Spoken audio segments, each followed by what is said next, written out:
आंबेडकर असं म्हणतात की नवनीत राणांनी जेलमध्ये जाण्याची मानसिकता ठेवावी. प्रकाश आंबेडकर साहेब आमच्यासाठी आदरणीय आहे, पूज्य आहे.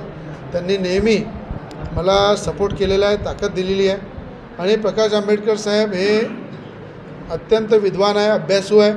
त्यांचा नेहमी मी आदर करतो.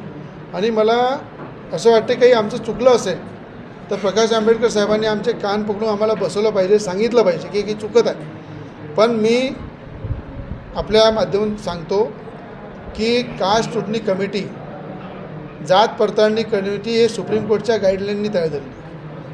देशाचं सर्वोच्च न्यायालय ज्यांच्या गाईडलाईननी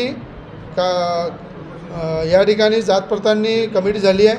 हायकोर्टाच्या निर्देशानुसार 3-3, 4-4 वेळा होम इन्क्वायरी, व्हिजिलन्स, जवळपास 300 वर्ष जुने त्यांच्या पूर्ण पूर्वजांचे कागद, हे जवळपास 100पेक्षा जास्त कागद आपण तिथे जोडलेले.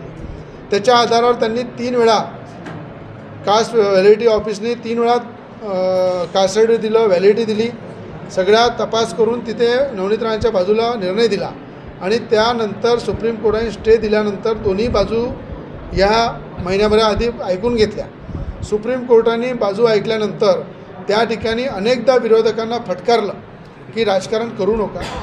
या ठिकाणी जेवढे काही पुरावे आहे त्या पुराव्याच्या आधारावर सगळं म्हणणं आमचं ऐकून घेतलं, क्लोज फॉर ऑर्डर केली. सुप्रीम कोर्टाचा जो काही आदेश येईल त्या आदेशाचं कडेकोट पालन केलं जाईल. पण आम्हाला विश्वास आहे की 300 वर्षाचा इतिहास, मी सुद्धा तेव्हा पैदा झालो नाही, प्रकाश आंबेडकर साहेबांचाही जन्म झाला नव्हता. मला असं वाटते की जे बाबासाहेब आंबेडकरांचं संविधान आहे, बाबासाहेब आंबेडकरांच्या संविधानानुसार सगळ्यांना जे आरक्षण मिळालेलं आहे, त्या आरक्षणाचे जे नॉर्म्स आहे, ज्या आरक्षणाचे कायदेशीर कारवाई जे जात पडताळणी ऑफिस तपासणी करत आहे, त्यानुसार जे काही पुरावे आहे ते सुप्रीम कोर्टामध्ये आपण दिलेले आहे. आणि त्या पुराव्यानुसार नक्कीच मला विश्वास आहे की 300 वर्षाआधीचे पुरावे, 100पेक्षा जास्त जे पुरावे आपण दिलेले आहे, त्या पुराव्याच्या आधारावर नवनीत राणाला न्याय मिळेल हा माझा विश्वास आहे. तरी प्रकाश आंबेडकर साहेबांना असं वाटलं, कधी त्यांनी मला बोलवा, कुठे मी चुकलो असेल तर माझे कान पकडा, मी त्यांच्या आदेशाचं पालन करू. तो एक शेवटला प्रश्न, साड्या ज्या वाटल्यात त्या व्हायरल झाले व्हिडिओ कसं पाहता? आता मला एक सांगा, रवी राणा किराणा वाटते दिवाळीमध्ये, तेव्हा विरोधक टीका करतात. मी त्यांना नेहमी म्हणतो की नेत्यांनी इनकमिंग केल्यापेक्षा थोडं आउटगोईंग केलं पाहिजे. आज रवी राणा लोकांची बिमारी आहे त्यांना मदत करते, शिक्षण आहे त्यांना मदत करते, लग्न आहे त्यांना मदत करते, मय्यत आहे तिथं मदत करते, एखादा बेरोजगार त्याला मदत करतो. आज दिवाळीमध्ये 2 ते 3 लाख लोकांना घरपोच आपण किराणा देतो.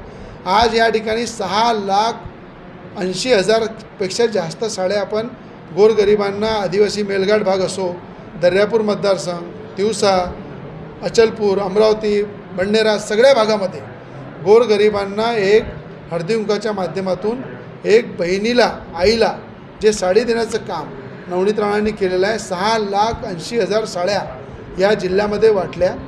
त्यामुळे हळदीकुंकाच्या कार्यक्रमात महिलांचा सत्कार केला, सन्मान केला. आणि त्याच्यामध्ये कोणीतरी एक साडी घेऊन उभा राहते आणि या साड्या खराब आहे. मला असं म्हणणं आहे की तुम्ही किराण्यावर राजकारण करता, रवी राणा गोरगरिबांना मदत करत त्याच्यावर राजकारण करता. 6,80,000 साड्यापैकी एकच साडी खराब निघाली का? मला त्या विरोधकांना सांगणं आहे की तुम्हाला ज्या गोडाऊनमध्ये अजूनही 2-3 लाख साड्या पडलेल्या आहेत त्यांनी तिथं येऊन पहा. 1 नंबर साडी आहे, जे माझी आई माझ्या घरी साडी घालते, ती क्वालिटीची साडी मी आई बहिणींना दिलेली आहे. आणि त्याच्यावर जे राजकारण करणारे लोक आहे त्यांना जर साड्या पाहायच्या असेल, तुमच्या घरी साड्या पाठवायच्या असेल तर मी खुशाल 1,000 साड्या त्यांच्या घरी पाठवतो. त्यांनी त्यांच्या घरी बसून तपासून घ्या. पण असं फुकटछाप राजकारण करून, खोटं राजकारण करून, कुठेतरी बदनामी करणं एका महिलेची, एका चांगल्या कामाला डाग लावणं, हे विरोधकांनी बंद केलं पाहिजे.